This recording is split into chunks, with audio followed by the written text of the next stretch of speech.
નમસ્કાર વિદ્યાર્થીઓ, કેમ છો તમે બધા? આઈ હોપ તમે બધા મજામાં હશો. અને તમારી જે એક્ઝામ થઈ છે 22 માર્ચે, તો એનો જે રિઝલ્ટ છે હવે એની વાત કરી લઈએ. તમારા માટે બહુ મોટી ખુશખબરી આવી રહી છે. તમે ક્યાંય પણ ચેક કરી લો.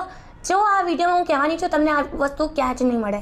કેમ કે આ જે વિડીયો છે તમારા માટે બહુ મહત્વપૂર્ણ છે. કેમ કે આ જે વિડીયોમાં છે તમને બહુ મહત્વપૂર્ણ વસ્તુઓ, મહત્વપૂર્ણ જે ઇન્ફોર્મેશન છે એ મળવાની છે. તો વિડીયો મસ્ત, તમે વિડીયો એન્ડ સુધી વોચ કરો અને ક્યાં પણ વિડીયોને સ્કીપ નહીં કરતા. ઓકે, તો સૌથી પહેલાં આપણે વાત કરી લઈએ છીએ તમારી બોર્ડ એક્ઝામ થઈ હતી 22 માર્ચે. એનું જે રિઝલ્ટ ડેટ છે એ જાહેર થઈ ગઈ છે. હા મિત્રો, બધા લોકો કહે છે કે નહીં થઈને આમ ને તેમ, પણ તમે ટ્રસ્ટ કરો એકવાર. કેમ કે આ જે તમે જોઈ રહ્યા છો, ત્યાં તમે જે રિઝલ્ટ જોઈ રહ્યા છો, આ વિડીયો જોઈ રહ્યા છો, આ એકમાત્ર ઓફિશિયલ ચેનલ છે GSEBનો. તો અહીંયા તમને જે દરેક ઇન્ફોર્મેશન છે એકદમ 100% રિયલ મળશે. તો તમે અહીંયા ટ્રસ્ટ કરી શકો છો અને ફટાફટ ચેનલ પણ સબસ્ક્રાઈબ કરી દો. કેમ કે બધી ઇન્ફોર્મેશન તમને રિયલ જ મળવાની છે, તો એટલે ચેનલને સબસ્ક્રાઈબ કરી દો.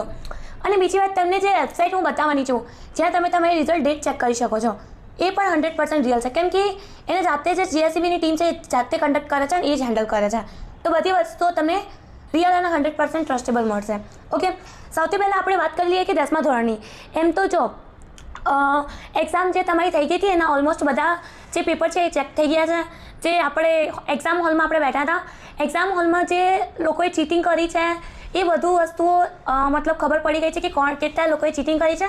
અને ગાંધીનગરે ત્યાં જે ઉચ્ચ ન્યાયાલય છે ત્યાં બોલાવવામાં આવ્યા છે અને એમને શું પનિશમેન્ટ મળશે એ બધું ત્યાં ડિસાઇડ થશે. કેમ કે 1 વર્ષ માટે એમને એક્ઝામ આપવાની મળે, કે 2 વર્ષ માટે, કે 3 વર્ષ માટે, એ બધું ઇન્ફોર્મેશન તમને ત્યાં મતલબ એ બધી ઇન્ફોર્મેશન એમને ત્યાં મળશે. શું પનિશમેન્ટ એમને મળવાની છે બધું આપી દેશે ત્યાં જ. તો અત્યારે આપણે વાત કરીએ રિઝલ્ટ માટે.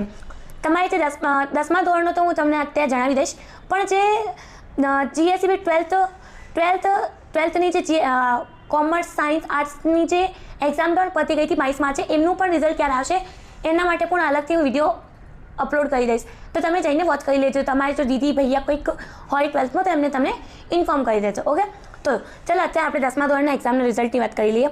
તો સૌથી પહેલાં તમારે શું કરવાનું છે, ગૂગલ ઓપન કરી દેવાનું છે આવી રીતના.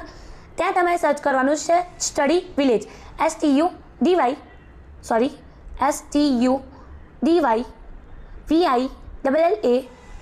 Study village. સ્ટડી વિલેજ મિત્રો એકમાત્ર એવી વેબસાઇટ છે તમને બધી ઇન્ફોર્મેશન એકદમ 100% રિયલ આપે છે. તો તમને કંઈ પણ વસ્તુની જરૂર હોય, કંઈ પણ ઇન્ફોર્મેશન જોતી હોય તો ખાલી ગૂગલ પર સ્ટડી વિલેજ સર્ચ કરો, બધી ઇન્ફોર્મેશન તમને મળી જશે ત્યાં જ. આવી રીતે મિત્રો ઓપન કર્યા પછી સ્ટડી વિલેજની વેબસાઇટ આવી રીતે નીચેની ઓર તમારે સ્ક્રોલ કરવાનું છે. આવી રીતના નીચે જવાનું છે મિત્રો. આવી રીતના થોડુંક હજુ નીચે, 1 મિનિટ. હા, આવ્યું જો ગુજરાત 10th રિઝલ્ટ 2024 આ જે લખેલું છે એને તમારે ક્લિક કરી દેવાનું છે. મિત્રો બહુ ઇન્ફોર્મેશન વિડીયો છે, ક્યાં પણ વિડીયોને સ્કીપ નહીં કરતા. સ્ટેપ બાય સ્ટેપ હું તમને બધી પ્રોસેસ બતાવું છું અહીંયા, તો તમે વિડીયો અહીં સુધી વોચ કરજો. એક સ્ટેપ તમને સ્કીપ થઈ જાય તો તમે ફરીથી વિડીયો જોઈ શકો છો. આરામથી વિડીયો જોજો ફૂલ ફોકસ કરીને. તો મિત્રો અહીંયા તમારે જે આવી ગયું છે, જો રિઝલ્ટ ડિક્લેરેશન ડેટ તમારી આપેલી છે 12 એપ્રિલ, એટલે કે 12 એપ્રિલ એટલે કે કાલે જે આપણે રિઝલ્ટ છે એ જાહેર થઈ જશે 4:30 વાગ્યા. મિત્રો અમે બધી ઇન્ફોર્મેશન રિયલ આપી રહ્યા છીએ અહીંયા તમને.